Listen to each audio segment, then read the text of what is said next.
Bora começar a semana, pessoal, falando do primeiro tipo de ligação química que vocês precisam estudar, que é a ligação iônica, tá certo?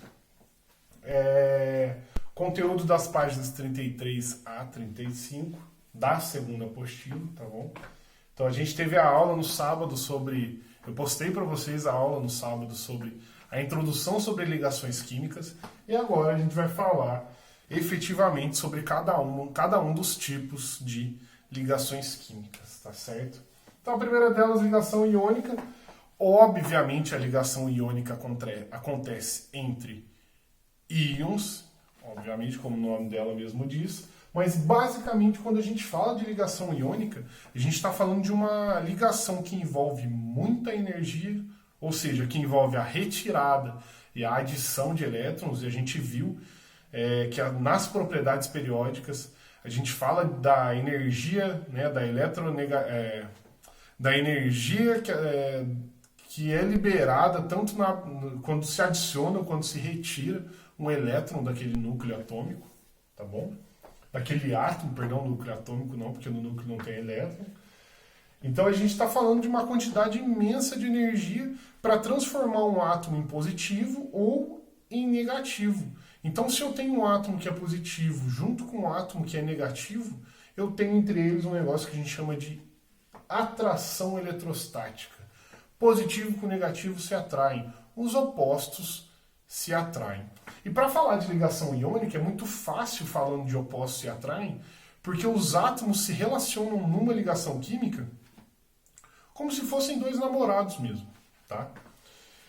Mas antes de falar disso, a gente ressalta aqui, como a gente está falando de átomos que podem ter elétrons retirados e átomos que podem ter elétrons que podem ser adicionados, a gente está falando de elementos que podem perder elétrons com muita facilidade ou de elementos que podem ganhar elétrons com mais facilidade dentro do raciocínio que a gente teve na última aula.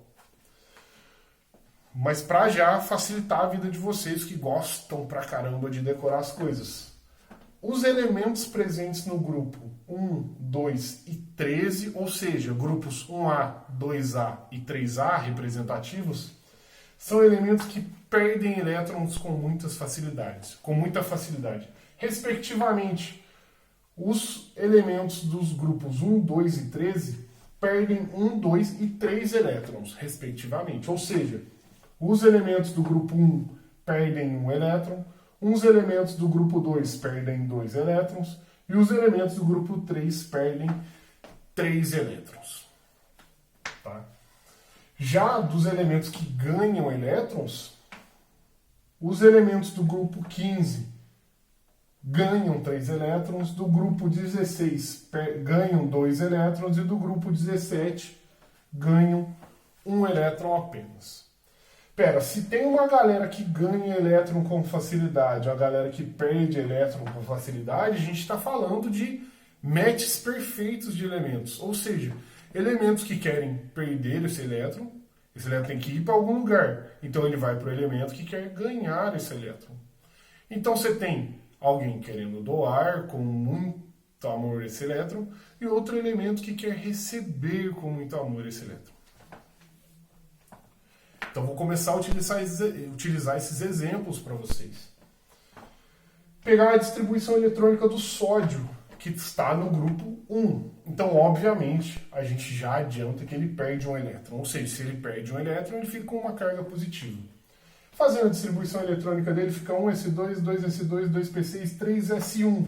Então a camada de valência dele é a 3s1. Ele vai perder esse elétron na 3s1. Se eu fosse representar por um negócio que chama representação de Lewis, ou seja, eu coloco o símbolo do elemento e a quantidade de elétrons que esse elemento tem na sua camada de valência eu represento por bolinhas em volta dele, sempre distribuídas em pares. Quando não dá para poupar, a gente coloca ela sozinho. Então a camada de valência do sódio tem um elétron, eu coloco uma bolinha na frente desse elétron.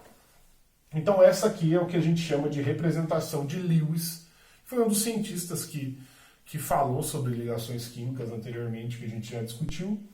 Coloca o símbolo mais o elétron na sua camada de valência.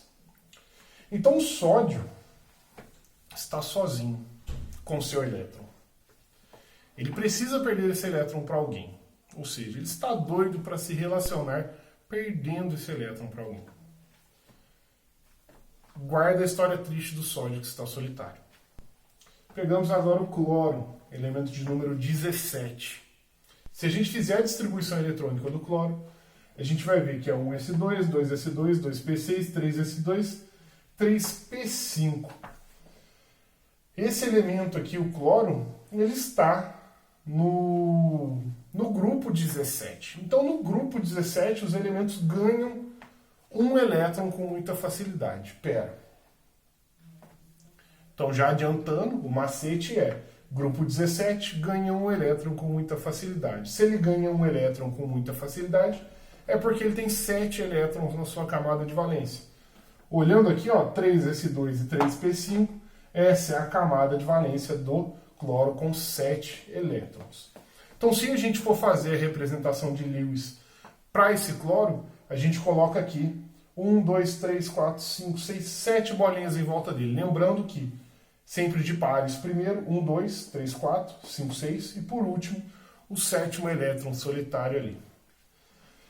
Pera.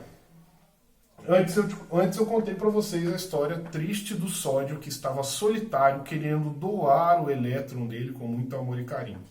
Agora eu vou contar a história do cloro que sentiu um vazio nele mesmo. Ou seja, ele estava triste, faltando um elétron para ele se sentir completo. Até que um dia o cloro agora encontra o sódio. Então o cloro que tem esse vazio, está doido para receber um elétron, recebe um elétron do sódio. Quando isso acontece, uma atração eletrostática acontece entre eles.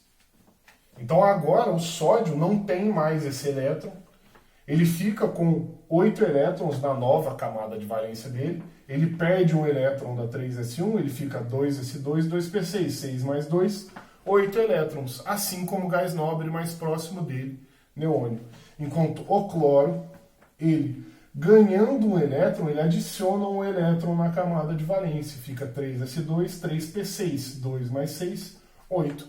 Agora que os dois estão felizes, recebendo o elétron com muito amor e carinho e perdendo o elétron com muito amor e carinho, nós temos, por atração eletrostática, a ligação iônica acontecendo entre o sódio, que virou o cátion sódio, e o ânion, que virou o cloro ânion. O cloro ânion, então, Na+, e Cl-, representado dessa forma. Tudo bem? E a linda história de amor entre sódio e cloro se encerra na ligação iônica entre os dois. Tá, Neres. O sódio, ele é um cara que tem um elétron para doar com muito amor e carinho. E quando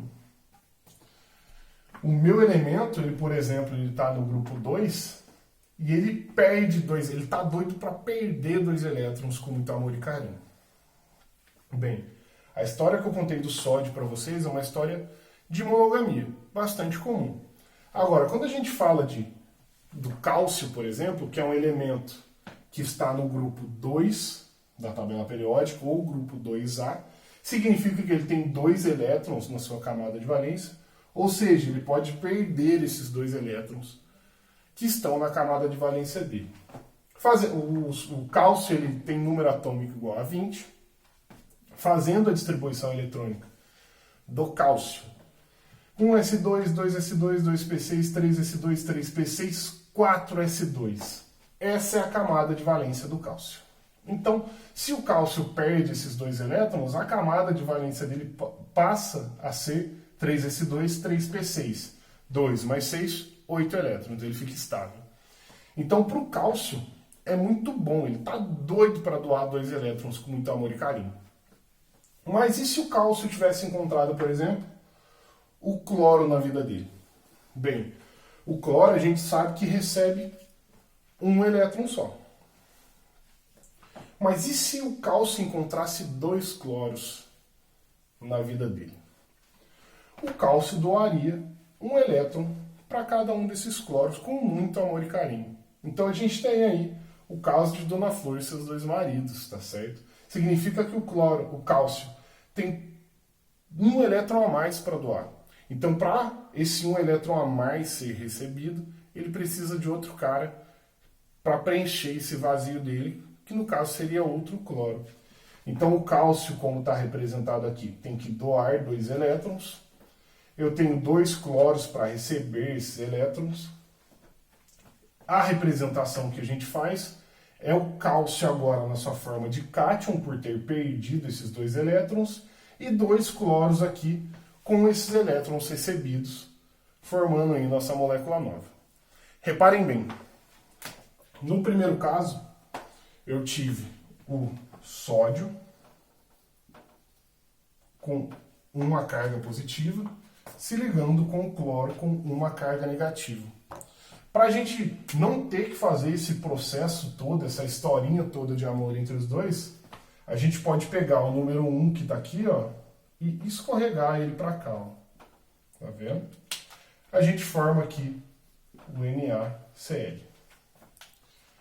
Já para o cálcio aqui tem o número 2, acompanhado da carga aqui, e o cloro também, aqui ó, tem o número 1, acompanhando a carga negativa dele. A gente pode escorregar os números para cá, ó, formando esse elemento, essa substância nova, que é o Ca com 1, que a gente não representa, Cl2, por uma regrinha que a gente chama carinhosamente de regrinha de escorrega, mesmo não sendo uma regrinha. Só serve para ajudar vocês a contar a história de amor de todos os cátions e ânions que estão envolvidos numa ligação iônica. Certo? Então vocês sempre escorregam o número para o outro elemento. Então, de novo, só para reforçar, o sódio que tinha 1 passou 1 para o cloro que tinha 1 passou 1 para o sódio.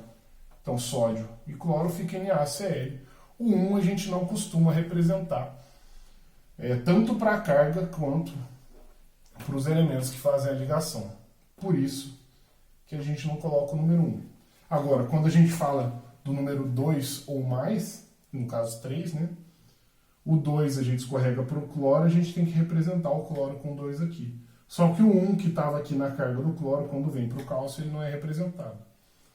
Com isso aqui tudo, a gente já consegue estabelecer como se fazem as ligações iônicas. Tá? A gente só precisa saber a qual grupo o elemento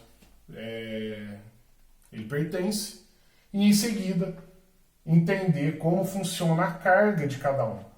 Se o elemento ele perde um elétron, ele fica com uma carga positiva. Se o elemento ele recebe um elétron, ele fica com uma carga negativa. E depois disso, fazer a nossa brincadeirinha aqui, o nosso macetinho chamado regra de escorrega, para descobrir como os elementos vão se ligar na sua forma iônica. Certo? Espero que vocês tenham uma boa semana. Até sexta-feira. Tchau!